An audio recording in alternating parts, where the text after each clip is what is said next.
Viewers, the world woke up to searing images of human suffering and cruelty today. The grotesque aftermath of a missile strike, you can see those pictures to the left of your screens. Hundreds of bodies charred beyond recognition lay strewn around the lip of a yawning crater where once a multi-storied hospital stood in the heart of Gaza. The Israelis say it wasn't one of their rockets that did the damage. Military spokespersons in Tel Aviv pointed to alleged video evidence to blame the ghastly bombing on a stray missile fired by Hamas cohort Islamic Jihad. The Hamas and its friendly sponsors in the capitals of various Arab nations rejected what they called Israeli propaganda. Many Arab states have officially slammed Israel for a dastardly war crime. In their words, not mine. Listen in. The Israeli spokesperson of the army about a week ago made a statement in which he said, evacuate the hospitals are target, and in fact they hit one hospital a week ago. So their intentions is evacuate or hospitals will be hit, and they are responsible for that crime and they cannot fabricate stories to deal with it. We confirm that there was no IDF fire by land, sea or air that hit the hospital. Second, our radar system tracked rockets fired by terrorists from within Gaza at the time of the explosion.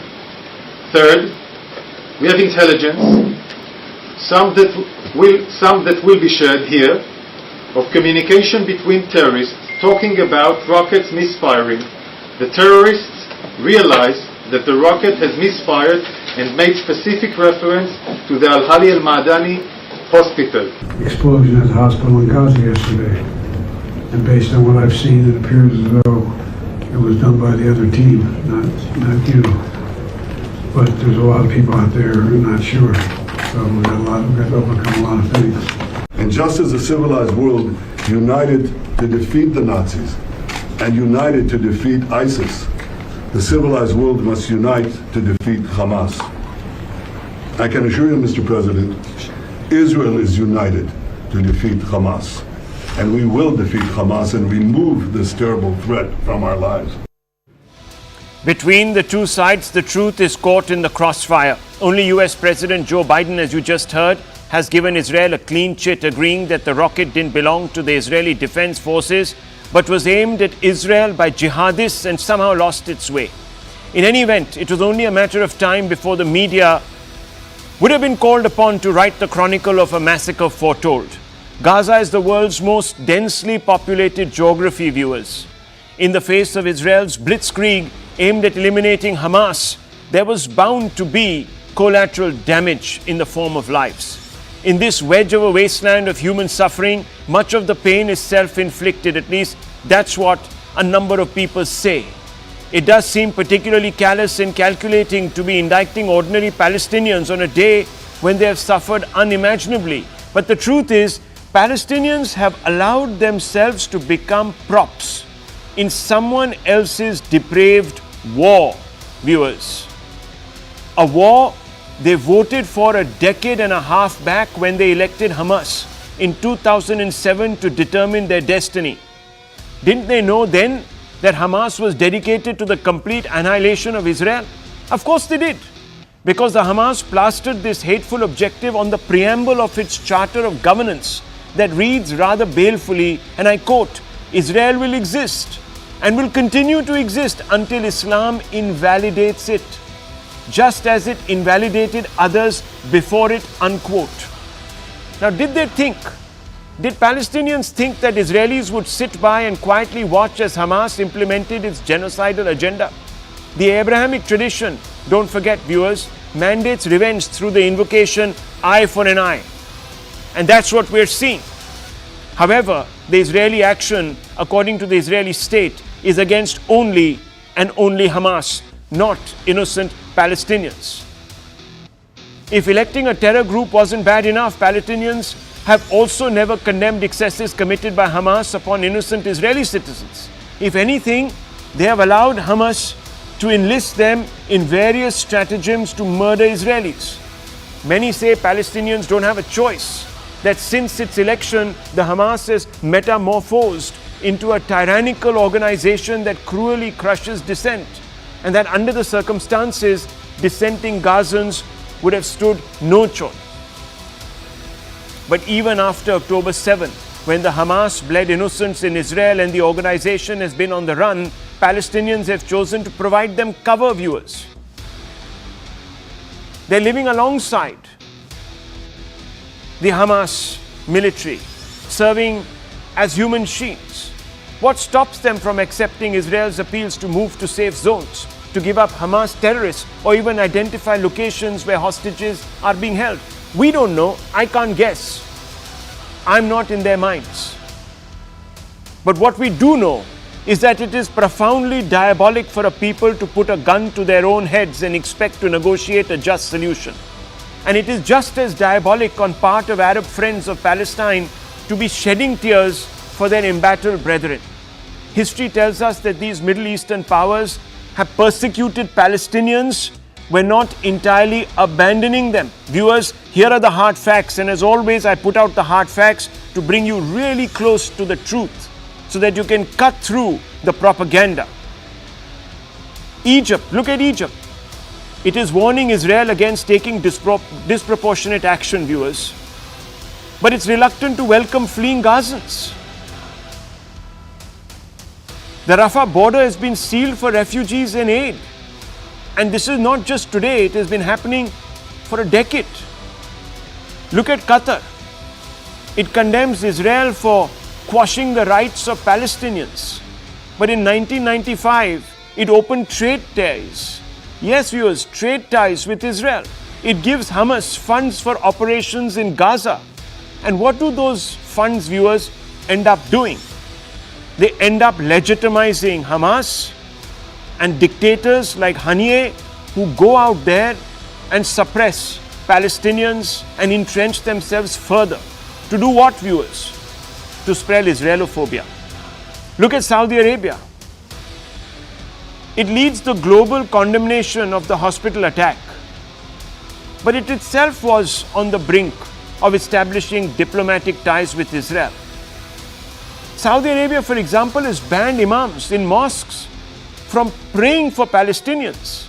In 2014, the kingdom's Grand Mufti, Abdul Aziz Al-Sheikh, reportedly claimed that pro-Palestinian demonstrations were just demagogic actions. Can you believe it, viewers? And they are shedding today tears, crocodile tears, by the buckets for Palestinians in Gaza. From 2012, Syrian dictator Assad's security forces have repeatedly bombed, starved and besieged Sunni Palestinian refugees living on the outskirts of Damascus, the capital of Syria. Viewers, Qatar shelters the Hamas leadership, as I told you. Lebanon, Hezbollah, that is based out of Lebanon, praised Hamas terror attacks. But look at the hypocrisy. 400,000 Palestinians live in camps in abject conditions. Viewers, they are not allowed to work. They are barred from the public sector, from using state medical and education facilities and even buying property. Viewers, let me tell you and let me be honest tonight, as I always am, direct up front with the hard facts. Palestinians need to rise against injustice. They need to dump the Hamas before the Hamas turns them all into props in a propaganda war and before it is too late. Now let's go to the big debate. Let's look at what has happened. Let's analyze it. Israel has come up with proof. The other side seems to be floundering. Even though, viewers, we are not taking sides. But we are asking a question, because Israel and many others who speak up for Israel are asking it too. Is this a plot to twist the narrative surrounding the Israel-Hamas war? That's the big question we're asking. Hello, Moto. This debate, viewers, is putting the central question out there. Moto G54 5G is bringing it to you. Let's open this up. Let me begin with Fleur Hassan Nahum, who's the Deputy Mayor of Jerusalem. We also have with us Anand Ranganathan this evening. Dr. Ranganathan, thank you very much for taking the time out. We have with us, representing the left point of view as well as the Palestinian point of view, two speakers. I want to first begin with Fleur. Fleur Nahum, it's a simple question to you, and it's a question that the world is asking. Many are saying that Israel has gone too far this time. How do you react that you have lost the moral authority, that you are slipping off the moral high ground? How do you respond to this? Well, first of all, I think the government of Israel and the army have already proven conclusively that the rocket attack came from an Islamic Jihad launcher and fell on the hospital. We have video evidence from 3 different sources. We even have an Al Jazeera journalist. I don't think anybody can accuse that journalist of being on Israel's side, that they saw the rocket launchers throwing up the rocket and landing. You know, Winston Churchill once said that a lie goes halfway around the world before the truth gets a chance to put its pants on. And I think this is what we've seen here. We've seen an unfortunate incident. Islamic Jihad was throwing rockets to the north of Israel, as they have done non-stop for 10 days. And one of those failed, or one of those had a dysfunction and fell in the car park of the hospital. What's really interesting is that when the lie was going around the world that Israel was the perpetrator of that, there were 500 dead. Now that it's becoming clear that it was the Islamic Jihad, now the number's gone down. So this is part of this whole propaganda campaign that unfortunately we have. It's the truth is a difficult thing to find in these conflicts. What we have really is a massacre. This started with a massacre. We've been going through a nightmare. We're traumatized as a nation. We've never seen the amount of carnage and atrocities in one day for the Jewish people since the Holocaust. And what's really sad is that for the last few months, Israel has given more work permits to Gazans than ever before. We were trying to make steps to make and to ease the lives of the Palestinians who are living under a brutal dictatorship of Hamas. And this is what we get. This is what we get. Okay, let me just quickly ask you a counter question. There's been some controversy over a deleted post by the IDF, one of the IDF spokespeople. And he seemed to suggest that the target was indeed struck by Israeli missiles, but then it was deleted. How do you respond to that? Well, first of all, it took the IDF 2 hours to properly investigate the issue. And from the beginning, I thought it was strange. First of all, Israel does not target hospitals, certainly without making sure that there are no innocents in the hospitals. Warning, we always send warning, we always send flyers so that people can leave the war zones. And secondly, Israel is way more precise about its targets than, the rockets that the Islamic Jihad are throwing that land everywhere. Let me just tell you, they threw a rocket at Jerusalem last week and it landed on a mosque in Abu Ghosh and killed a young Arab man. So that's how unprecise their rockets are, so it's no surprise. Okay, let me get the Palestinian into the conversation. Hamid Khan, you back the Palestinian cause. How do you respond to what the deputy mayor is saying tonight on this channel? Thank you very much. Just to clarify, I'm not Palestinian. I'm a British Pakistani. I'm not Palestinian. But I'm, as a strategic expert, I can say 2 things.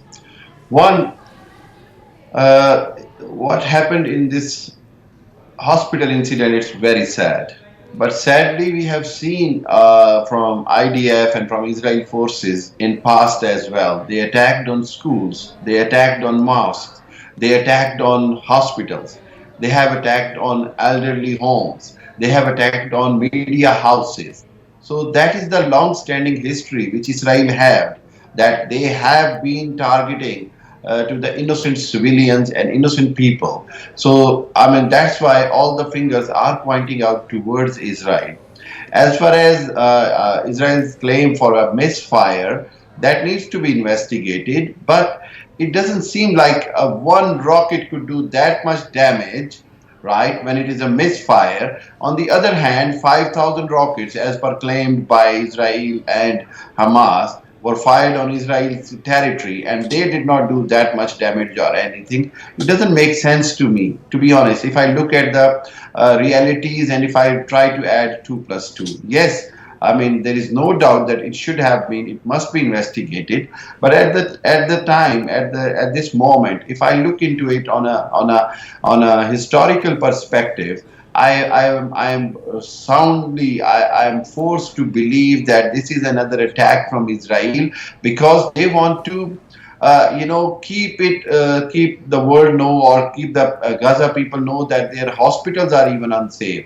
I mean, hospitals are always safe, even in every war, situation, or under the Geneva Convention, and in all the situations, the hospitals or the ambulances are the things which are always considered to be safe. But with this, Israel wants to give a message to the Gaza people that they are not safe. They are in a prison, and prisoners are not safe. That is what I believe, what it looks like. But at the same time, if it is investigated, and if it is being, I cannot rely on an audio call, because we have seen in past so many tampered audio calls, and so many, their resources are not confirmed or authentic. So, I mean, we have to look into on both perspective, and I believe that this is Hamid what Khan, is going on is horrific. Let me ask you. Let's not. Massacre must stop. It is a genocide of Palestinian people. It must stop, and the ceasefire is required. Are you being an apologist for the Hamas tonight? I'm asking you a very direct question. I want to open this up further. You say genocide. Hang on, just a minute. You say genocide of Palestinians. Who employs Palestinians in Israel, sir? Let me tell you one thing. I mean, why? It's a straight question to you. Can you answer that question? How many Israelis does the Hamas employ, for example, to run its hospitals, which surely could do well with Israeli tech, know-how, and expertise? Just a quick question to you, Mr. Hamid Khan.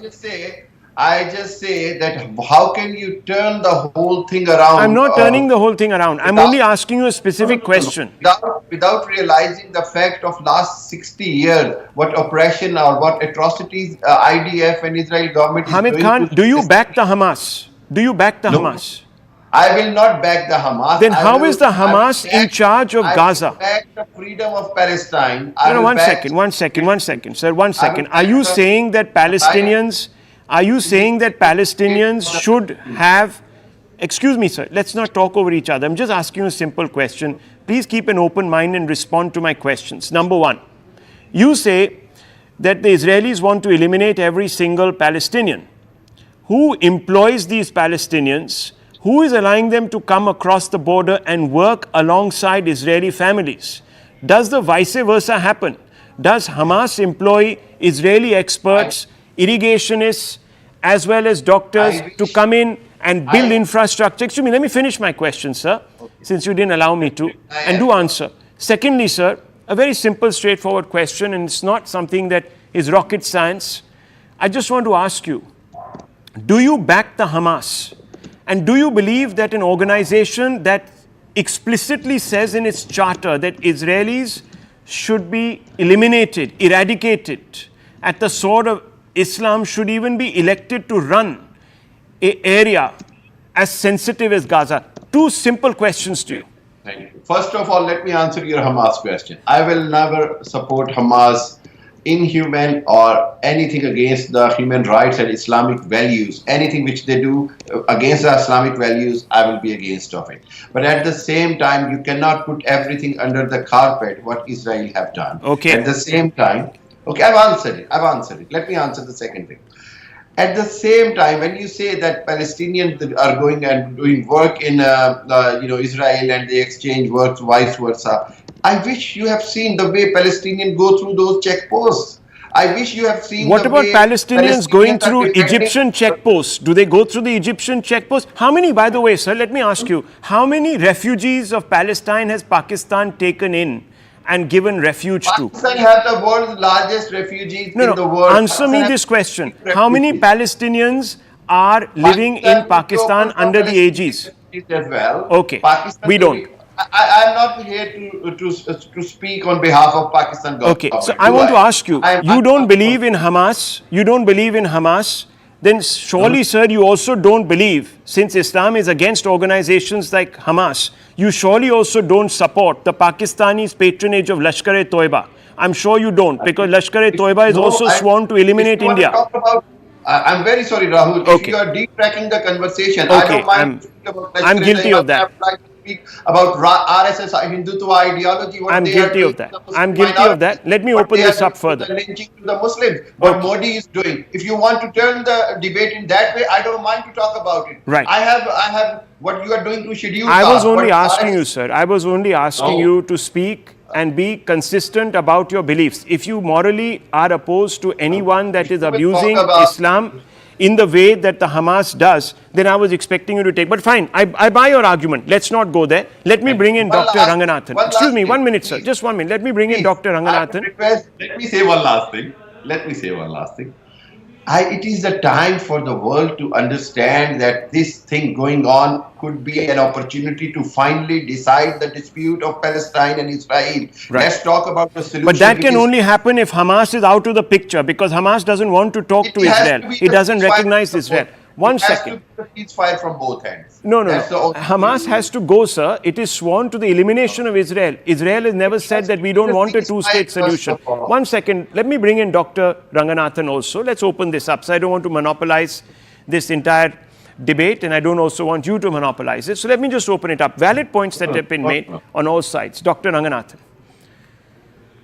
Rahul, first of all, congratulations. I'm kind of shocked the previous panelist that tick mark in your favor there. But before I come to the main issue that really should concern and worry me, I would like to make a few points. Because we've all talked in the past week a little bit, elaborated enough on the various aspects of this present war, I think it would be helpful. Points that I make right now are bullet points. Because honest God, they need to be internalized. So here goes. Number one, a Hamas stray rocket or an accidental Israeli airstrike. Baptist Hospital in Gaza was safe and functioning well till October 6th, was not. And it would have continued to be safe and function well. Beyond that, had Hamas not murdered 1,427 innocent Jews on October 7th and brought on this war? So let me be clear. Hamas alone is responsible for the hospital tragedy. 2.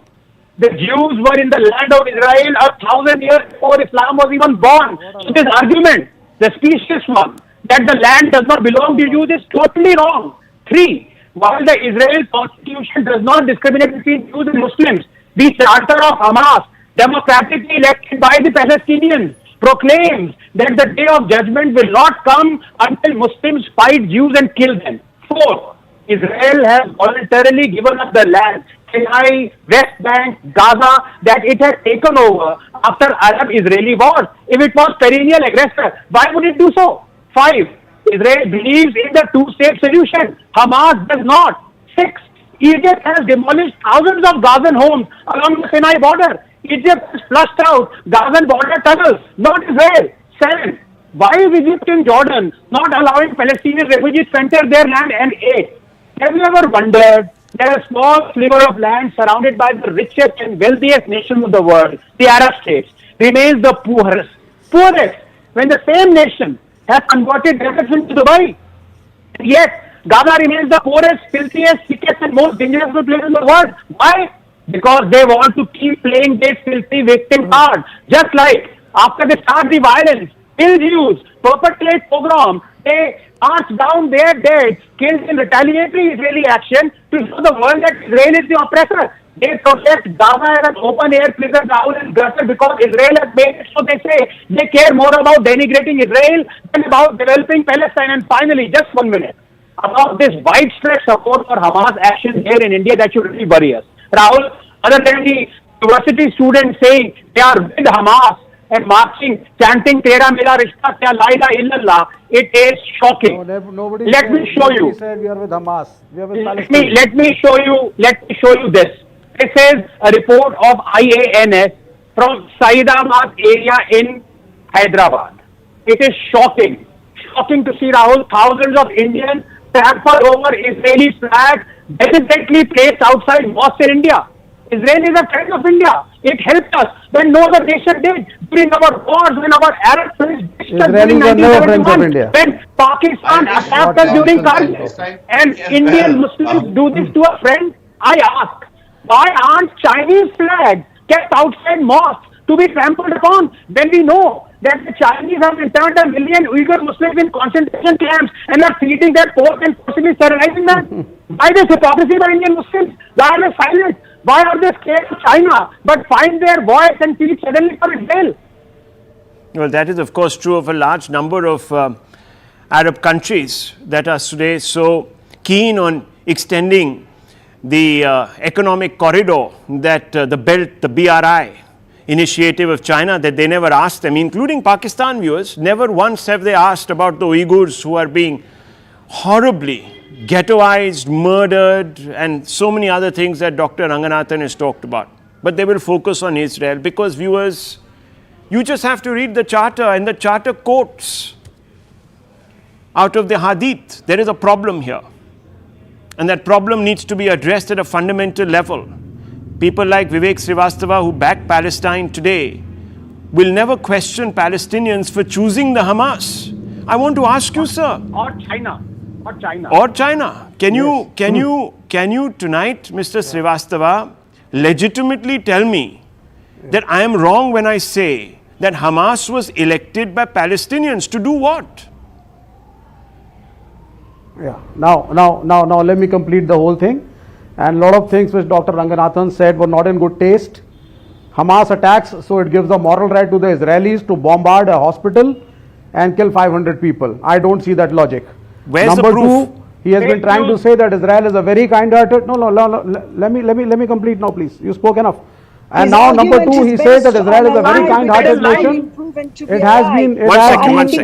Let me please complete. Israel, I consider Israel as an aggressor. We stood with the people, with the Jews when it was Hitler. We fought. We are communists. We stood with the cause of the Jewish people. But today, what Israel is doing is exactly what Hitler was doing at that time. The Mufti of Jerusalem. It is not about Jews or Muslims or Hindus. It is about fascism. It is about promoting the American cause. It is not only about Israel. The biggest aggressor of the world is the United States of America. Oh my God. Oh my God. Yes, absolutely yes. Oh my God. Absolutely yes. Vivek Srivastava, we are against fascism of 1 second. First of all, there is proof. There is proof that, no, hang on. There is proof. There is proof because there are statements, and I can read out those statements for you, that there was support to Hitler extended by the Mufti, by the way. It's a, no, hang on. You are spreading lies on national television. You are spreading lies on national TV, Vivek Srivastava, unfounded lies, and that is very, very unfortunate. Now, 1 minute. 1 minute. 1 minute. No, that doesn't mean, sir, that you can walk. Fine, I've asked you a question. Vivek Srivastava, you stand for Palestinians. Okay. I stand with Mahatma Gandhi, Okay. who in 1931 in Jewish Chronicle said Mahatma Gandhi also stood. Israeli people if they are making another country. Mahatma Gandhi, sir. No, let me speak. Excuse me. 1936 in the magazine Harijan. If you and Anand Ranganathan want to against Gandhi, go. You Okay. go with the American capitalists. Okay, I stand with the cause of the Palestinian people. Right. I do not favor the violence of Hamas, but I 1 stand second. with No. the people How of do you Palestine. then decouple Hamas from the choice that Palestinians made to elect it? Can you tell me this, Mr. Srivastava? Why didn't you criticize I'll tell you. Palestinians? Exactly. Excuse me 1 second. I'll tell you exactly. Let me finish, sir. Let me finish my question, please. Yes. I beg you. Okay. Yeah. Yes. You know, you're a very powerful man, part of the Marxist fold. No, I'm You can eviscerate me. You won't leave even a trace of me. You'll send me to a gulag somewhere. Please spare me this intellectual terrorism. I'm just asking you a very simple question, Vivek ji. Very simple question tonight. You say you stand with Palestinians. Do you stand with those Palestinians who elected the Hamas? It's a simple question. The genocidal Hamas. Simple question tonight. Yes. Yes. Very clearly. And I am going to speak very in the clearly. logic of Dr. Viewers, Anand Ranganathan, very clearly he stands with Palestinians who voted for Hamas. I am going to replicate. This gentleman will next tell us. He will next tell us that he's. No, one second. It is completely shocking. Let me answer now. I'm sorry, sir. I don't allow people. Excuse me. Lower the fader. I do not allow people here to endorse the actions of a terror organization. Viewers, just think about it. Next, the left will say that they stand with Kashmiri separatists who endorse the actions of terrorists in Kashmir. And in fact, Sitaram Yechury did. He went and hugged an individual who stood not only for Pakistan, viewers, but also for the terrorists who were crossing the border. Yeah, Dr. Ranganathan, you want to make a point? Yes, before I bring in... Yeah, very briefly, it's perhaps quite fitting that my good friend Vivek, a communist, knows as much about history as possibly Hamas knows about peace and non-violence. He's talking about we communists fought Hitler. Does he even know about the Hitler-Stalin Pact in 1939? No. What is he talking about? He doesn't. And number two, when he talks about perpetrating violence and standing up against it, I want to ask him, has or has not? Simple question, yes or no? Has or has not? He would have destroyed the Jews please, then. Please, Vivek, please don't interrupt me. Please don't. This is not. Don't support fascism and don't spread fascism in this country. And do not support the fascism of Israel. Look, what can I say? What can I say? These guys will not keep quiet. Excuse me, can you please, Vivek Srivastava, no one interrupted you. If you noticed when you were speaking, you spoke for a long time, you gave us a lecture on history. No one. You gave me the least time. So you had the most time. Please. Okay. Please, Vivek.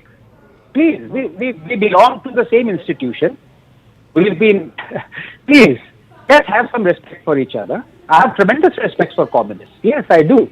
Now, it's a simple yes or no question for you. When you say you stand up for Muslims that are being persecuted and prosecuted everywhere around the world, I want to ask you, do you stand up for 1.5 million Muslims who have been interned in concentration camps in China? Do you condemn China, yes or no? Just let's say, answer it. Yes or no? It's the only question. It's the only question you ask me debate after debate, and the only answer I give you debate after debate is that had it been so, the other Muslim countries, including Pakistan and Muslim organizations across the globe, would not be working with China. It's an American propaganda story. We don't buy American propaganda. You want to buy it, you buy it. Okay, you can buy Pakistani propaganda tonight. America is an aggressor. America is an aggressive nation. Let me open up to Professor. One second, please. Let's just be a little calm. Let's not get carried away. Professor Ladwig joins us. Professor Ladwig, look, we're talking about tonight choices that have been made, choices that are coming back to haunt those that have exercised them. There is one side that says that, look, the choice that Israel has made to carpet bomb Gaza, to eliminate Hamas, will lead to collateral damage, which will result in the kind of tragedies that we're seeing. Others are saying that choices that have been made by people in Gaza themselves by sticking to Hamas and others have brought on this, and therefore there are no victims here. How do you respond? I think we have to reject the latter point of view. Under international humanitarian law, deliberately or negligently targeting civilians, and I'm not suggesting that that's what's going on, I'm just speaking in the abstract, is illegal and wrong. And it may be the case that certain governments are elected, but one could easily flip the argument on its head. Again, I'm not doing this, but point to political trends in Israel, where increasingly governments have had to rely on small, further and further right parties to be propped up, have taken a harder line. I think those who'd apologize for Hamas would point at the Israeli civilian population and say they bear the brunt of what has happened and therefore justifies Hamas. Both are wrong. We cannot purposefully target civilians even if one feels somehow justified by saying, oh, well, they elected these fellows or they supported these fellows, purposely targeting civilians, negligence in the use of weapons is illegal, full stop. Okay. Professor, let me also ask you this. At this moment, there is no proof to suggest what happened there. We've got the Israeli claim, and we've got, of course, a counter-claim. The Israelis have gone to great lengths to show us all sorts of radar trajectories of missiles, etc., etc. We have an Al Jazeera journalist who's come out and sort of testified to the fact that this was a stray Hamas or a jihadi missile, so to speak. We don't know. I'm not going into that. I'm only asking a very specific question. And this question, I think, needs to be posed today. We're at a crossroads. Who holds the keys to the solution? Some people are saying that the removal, the exit, now whether it's by force or by moral decree of Hamas, will perhaps be the one important turning point that could lead to a solution. Do you agree with this?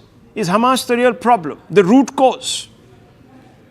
I would agree with that if the removal of Hamas is in large part the result of a rejection of their ideology and the rejection of their methods by the people who elected them in the first place.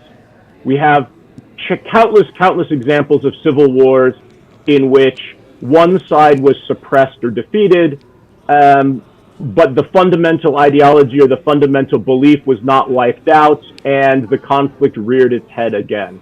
So I think if you're talking about simply getting rid of the organization militarily, without getting rid of the popular belief in its particular worldview, that's going to be a lot tougher to have a stable outcome than one in which there is a large-scale rejection of those means, methods, and views of Israel. So, Professor, let me ask you then, what kind of mindset would elect a terror group sworn to the annihilation of Israel and Jews altogether? I find that difficult to fathom, so I can't enlighten you on that, I'm afraid. Difficult to fathom because it's so absolutely grotesque, or because it is tragic? Both, but more the former. Because it is grotesque. So viewers, tonight, if you're not going to call out the mindset that brought the Hamas into the picture or its sponsors, we have a problem. I'm not justifying what has happened. Please, don't take it like that. But somewhere, if you are apportioning blame, you have to begin to look at the root cause. Many people here tonight, and many others, have been saying that the root cause is an unresolved problem. A problem can only be resolved when either of the parties wants to find a solution.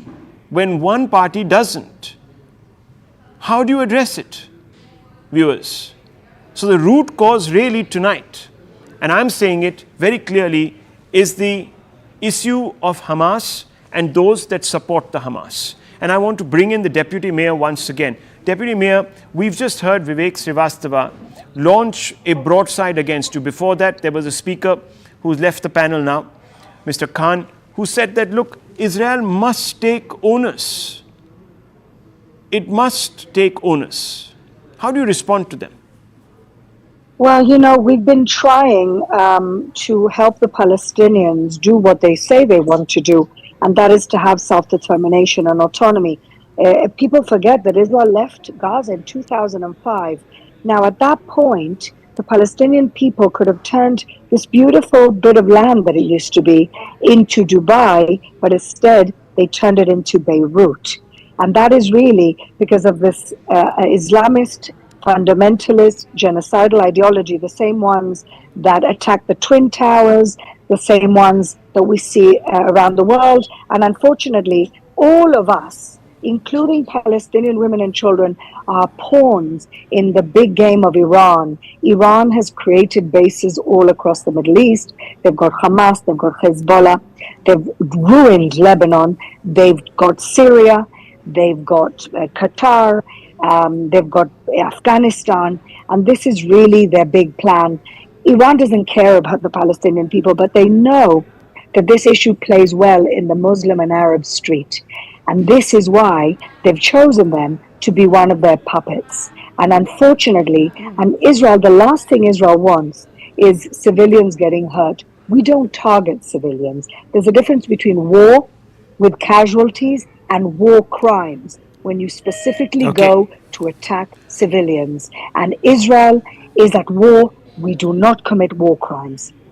Well, viewers, the jury is out on the last aspect of this, the proof, whether it is robust enough to stand up to inquiry. We've had a pretty wide-ranging and some would say heated debate on this issue. We haven't pulled our punches. I'll leave it at that. But when we come back, viewers, we're going to examine the ground invasion plan, whether Israel should go ahead with it. And we are going to speak to very important stakeholders. Don't go away. Hello, Moto.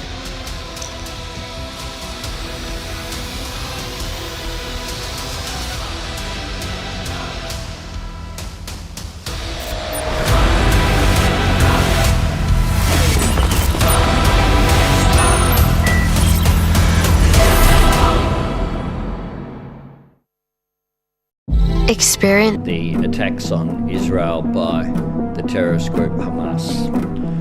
But the scenes from the explosion at a Gaza city hospital are deeply distressing, and it is clear that there has been a devastating loss of life. Every innocent life matters, whether it is Israeli or Palestinian. Our thoughts are with those killed, those injured, and their loved ones.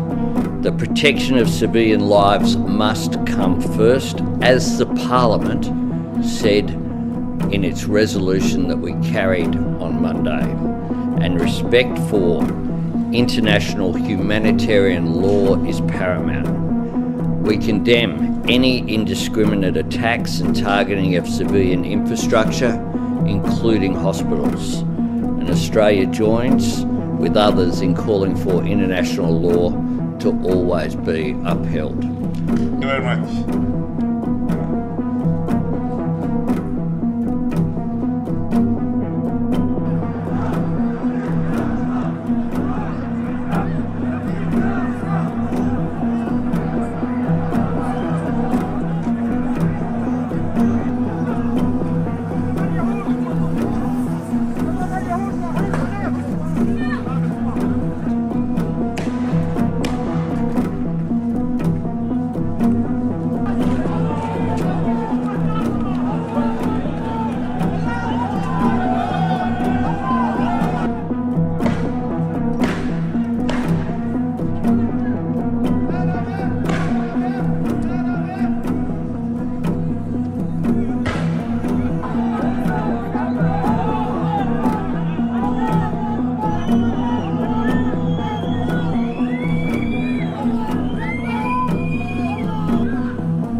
Viewers, the war is in a precarious place.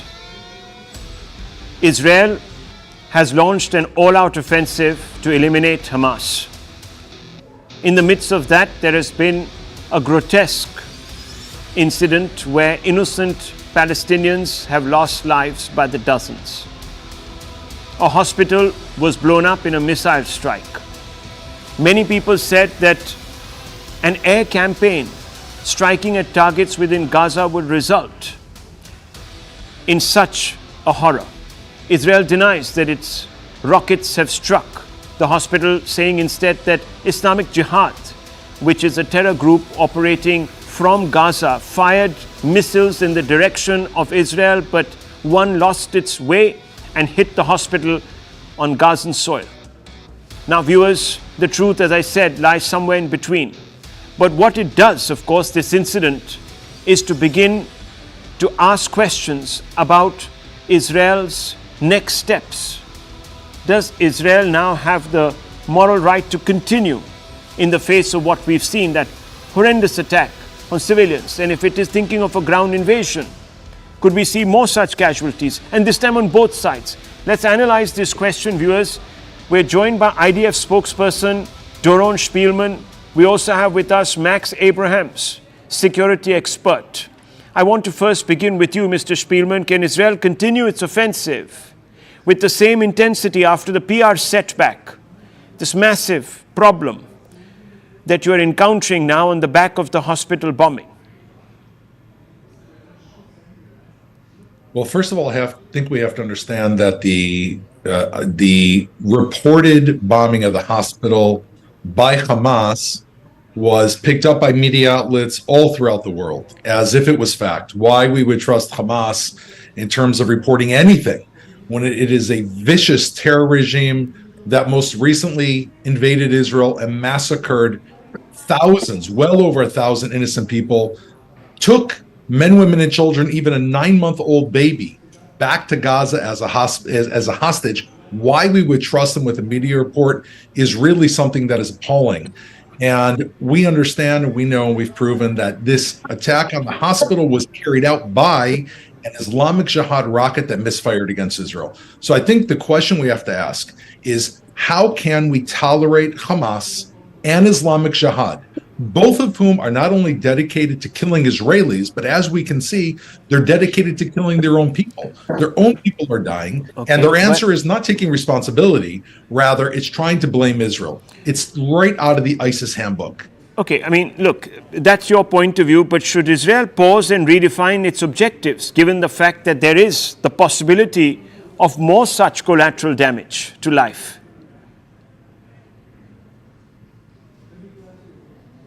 It is very clear that Hamas is the source of a humanitarian crisis on both sides of the border. In Israel, they invaded Israel, they killed innocent civilians. In Gaza right now, as I'm speaking to you, while Israel is encouraging Gazans to go south out of the war zone, Hamas is holding them at gunpoint and keeping them inside the war zone.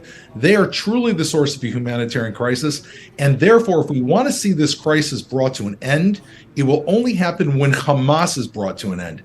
Therefore, our objectives are to neutralize Hamas, destroy their capabilities, and we are moving forward on doing that without any pausing. We're moving forward, trying to keep civilians out of the way, but it's difficult because Hamas is waving their civilians in the way like props on a movie set. They don't care about their people. They're simply props. Okay, look, let me just bring in Max Abraham. Max Abraham, do you believe that Israel should now press the pause button and redefine its objectives? Because clearly things are getting muddy.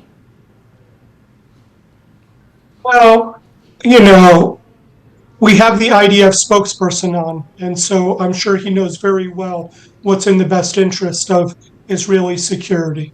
If I were to give advice to Israel, what I would recommend is not all that different than what it's expressing.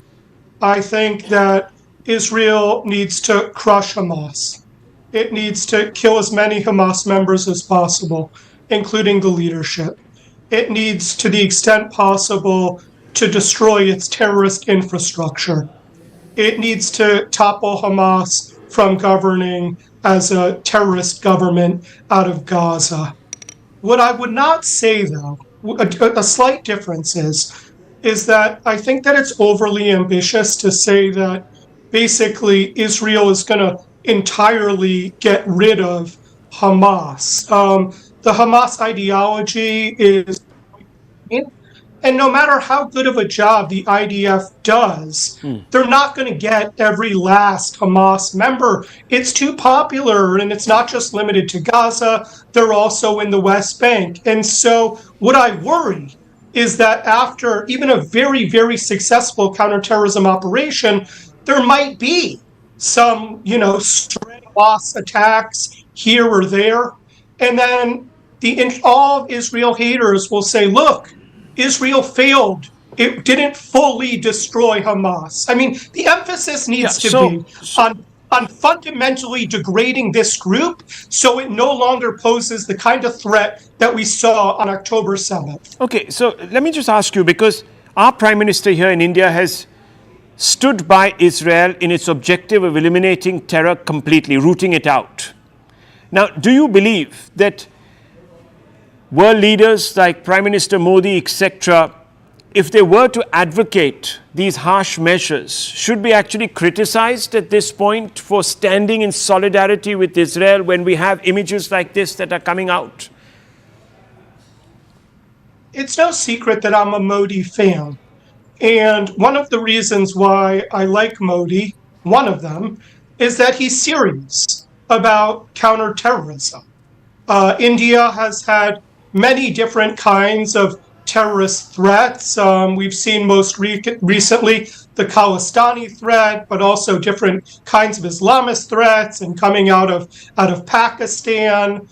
So I think that Modi is a natural ally, if you will, with Netanyahu, because of course Israel has its own terrorism threats, and they understand each other.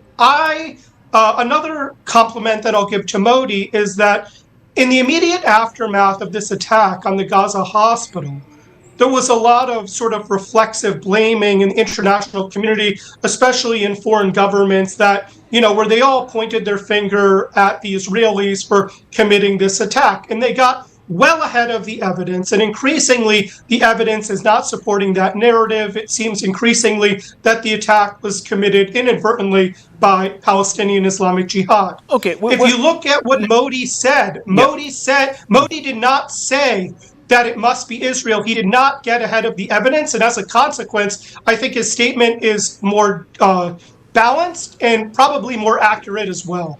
Probably more accurate as well, and perhaps a template for other world leaders to follow. Let me come back to you, Mr. Spielman, because it's an important question. Can a ground invasion be a solution when the ends are not clearly defined? Many say going in isn't the problem, but staying on and exiting will be. They talk about what happened in Mosul, for example. That's what they're saying. I think that you bring up a very good point that, of course, is on everybody's mind, and we rely on the leadership of the State of Israel, who will eventually come to a plan for that action. In the meantime, what we know is that Hamas is not only a threat to Israel, Hamas is a threat to every country throughout the world. We can see today, after they falsely claimed about the hospital bombing, there were riots in numerous capitals throughout the world by fundamentalist Islamic followers. Hamas is a symbol for violence, and therefore stopping Hamas in Gaza not only is helping Israel, it's helping India, it's helping the world. Any sane person who doesn't want to have to deal with brutal, massacring, violent extremists will benefit from stopping Hamas, and that's the goal. Well, but many believe that if you do go in, it'll prompt a wider conflict. Even the US President Biden has been sort of suggesting that perhaps Israel needs to recalibrate. We've seen an escalation on the northern border with Hezbollah, in which they fired a number of rockets at us, including anti-tank missiles.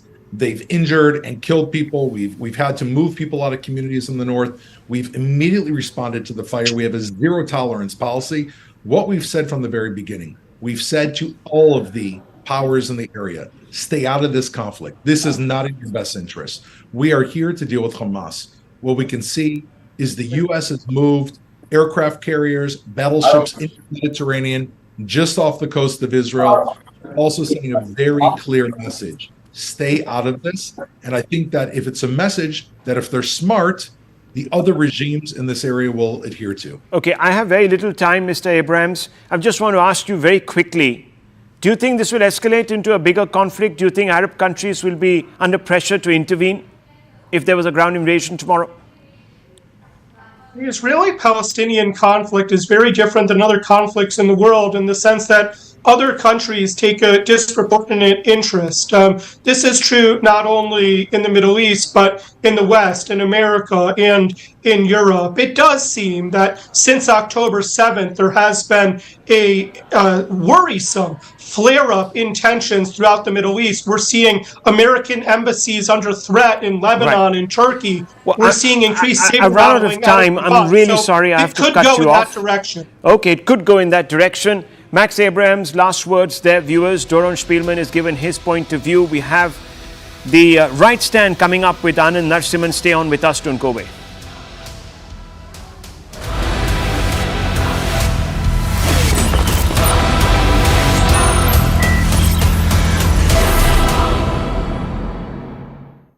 Co-powered by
Words fail me.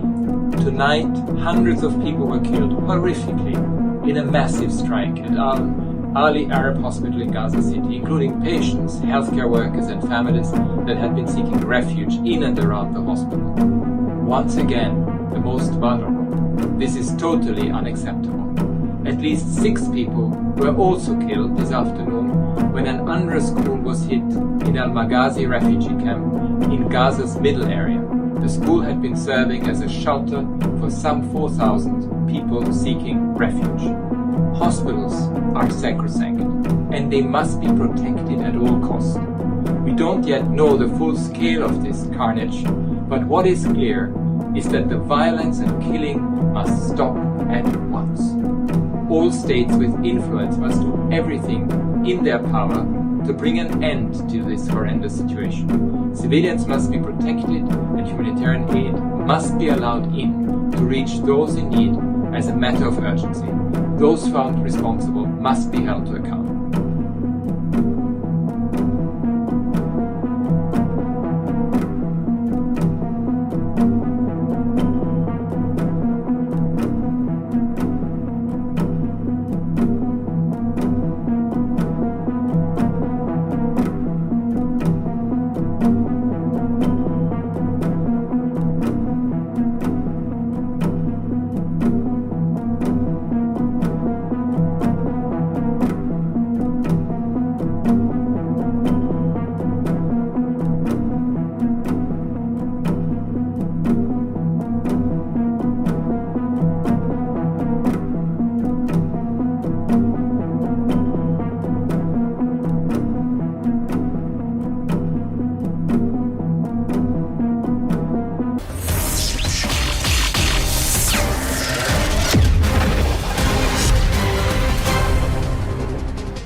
Namaste, Jai Hind, and welcome to this edition of The Right Stand. I'm Anand Narasimhan.